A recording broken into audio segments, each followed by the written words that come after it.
আসসালামু আলাইকুম প্রিয় শিক্ষার্থীরা, আমি শিন সুলতানা চলে আসলাম নতুন একটি পর্ব নিয়ে, ক্লাস নিয়ে।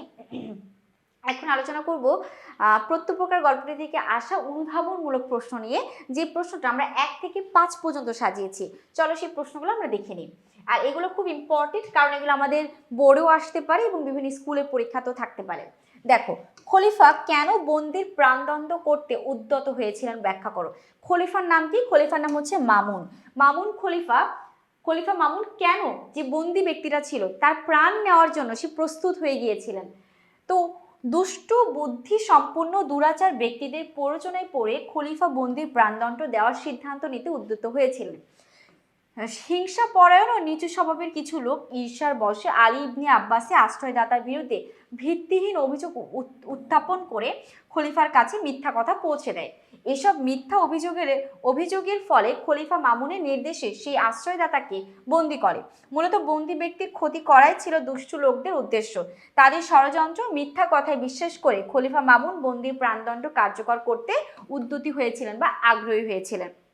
গেল 1 নাম্বার। কেন চেয়েছিলেন খলিফা মামুন? আমরা আসলে বুঝতে পেরেছি, বন্দি ব্যক্তিটাকে ফাঁসানো হয়েছে মিথ্যা অপবাদ দিয়ে, যার কারণে খলিফা মামুন প্রচন্ড পরিমাণে রাগান্বিত অবস্থায় ছিলেন। এরপর দেখো 2 নাম্বারটা কি আছে। 2, আশ্রয়দাতাকে চিনতে পেরে আলী ইবনে আব্বাস কি করলেন? আশ্রয়দাতাকে চিনতে পেরে আলী ইবনে আব্বাস আবেগ আপ্লুত হয়ে গেলেন। কেন? কারণ এই আশ্রয়দাতাকে চিনতে পারার পর আলী ইবনে আব্বাস বুঝতে পারলেন যে এই লোকটি আমাকে বাঁচিয়েছিল, প্রাণ বেঁচে ফিরেছেন, এই জন্য আবেগ আপ্লুত হয়ে পড়েছেন। আলী ইবনে আব্বাস লোকটিকে ভালোভাবে পর্যবেক্ষণ করে যখন চিনতে পারলেন, তখন তিনি সাথে সাথে লোকটির হাত পা থেকে শিকল খুলে দেন। তাকে অশ্রুপূর্ণ নয়নে আলিঙ্গন করে লোকটির অপরাধের বিবরণ শুনে তিনি বিচলিত হন এবং তাকে সসম্মানে যুক্তি দিয়ে দ্রুত স্থান ত্যাগ করতে বলেন। তিনি অভয় দিয়ে জানান যে খলিফা ক্রোধ ও সম্ভাব্য শাস্তির দায়ভার নিতে তিনি নিজ কাঁধে তুলে নেবেন। এরপর দেখো,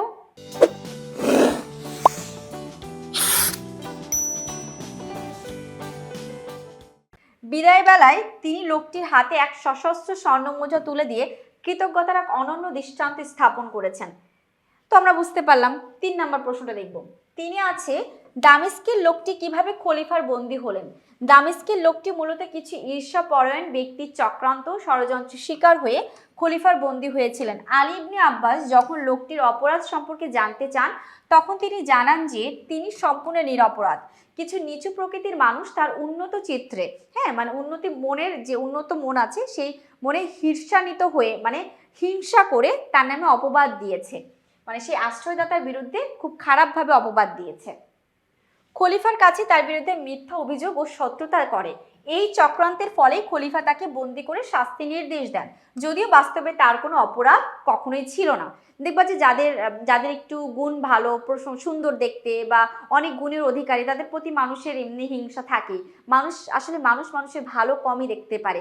জগতে এরকমই বেশি দেখা যায়। খুব ভালো মানুষের সংখ্যা প্রচন্ড পরিমাণে বিরল। যাই হোক, ওই বন্দি ব্যক্তিটির আশ্রয়দাতা তার ভালো দিক কথা চিন্তা করে, ভালো কারণে, মূলত ভালো গুণ ছিল, ঈর্ষান্বিত হয়ে তাকে খলিফা মামুনের কাছে খারাপ শাস্তি বাধ্য করেছে। এবার আমরা যাই 4 নাম্বার প্রশ্নটাকে। এখানে 4-এ কি আছে?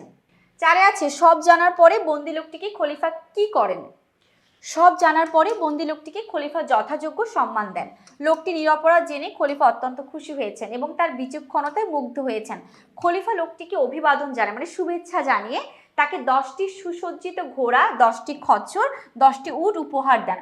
তার সঙ্গে দেমাসকাসের রাজপ্রতিনিধির কাছে একটি অনুরোধ পত্র পাঠান লোকটি নিরাপত্তার সাথে। সেই সঙ্গে তাকে অসংখ্য অর্থ দিয়ে সসম্মানে তার নিজের বাড়ি দেমাসকাসে ফেরত পাঠান। কারণ এখানে খলিফা মামুন লোকটি উদার প্রকৃতির একজন ছিলেন, সেজন্য বন্দি লোকটি সম্পর্কে ভালো কথা শুনে তাকে ছেড়ে দেন। এবার আসি হচ্ছে আমরা 5 নম্বরে। 5-এ কি আছে? 5-এ আছে, কিয়ৎক্ষণ কিছুক্ষণ নিরীক্ষণ করিয়া, নিরীক্ষণ পরীক্ষা বা যাচাই বাছাই করে তাহাকে চিনতে পারলাম। কাকে চিনতে পারলো? বন্দি লোকটিকে চিনতে পারলো। কে? আলী ইবনে আব্বাস। কিয়ৎক্ষণ কিছুক্ষণ পরীক্ষা নিরীক্ষা করে তাকে আমি চিনতে পারলাম বলতে বন্দি ব্যক্তির সঠিক পরিচয় জানতে পারার বিষয়টি বোঝানো হয়েছে। আলী ইবনে আব্বাস বন্দি ব্যক্তির সাথে কথা বলার সময় তার আশ্রয়দাতার প্রশংসা করেন এবং কোনো ক্ষোভ থাকবে না বলে জানান। তখন বন্দি ব্যক্তি নিজের আসল পরিচয় দিয়ে বলেন, আপনার মনস্কাম পূর্ণ হয়েছে, আপনি সে হতভাগ্য আশ্রয়দাতা। আলী ইবনে আব্বাস এ কথা শুনে বিস্ময়ে স্তব্ধ হয়ে যান এবং নিবিড়ভাবে পর্যবেক্ষণ করার পর কিছুক্ষণ পর তাকে চিনতে পেরেছেন। তো এটাই ছিল আর কি, আলী ইবনে আব্বাস অনেকক্ষণ পরীক্ষা টরীক্ষা করে সে আশ্রয়দাতাকে চিনতে পেরেছেন। এইভাবে আমরা প্রত্যপ্রকার গল্পটির প্রথম 5টি অনুধাবনমূলক প্রশ্ন আলোচনা করলাম। আমাদের এই বইটার পাশাপাশি অবশ্যই বাংলার পাঠ্য বইটা, আসল যে বইটা আছে সেটা খুব মনোযোগ সহকারে পড়তে হবে। এখন এই পর্যন্তই। আল্লাহ হাফিজ, আসসালামু আলাইকুম।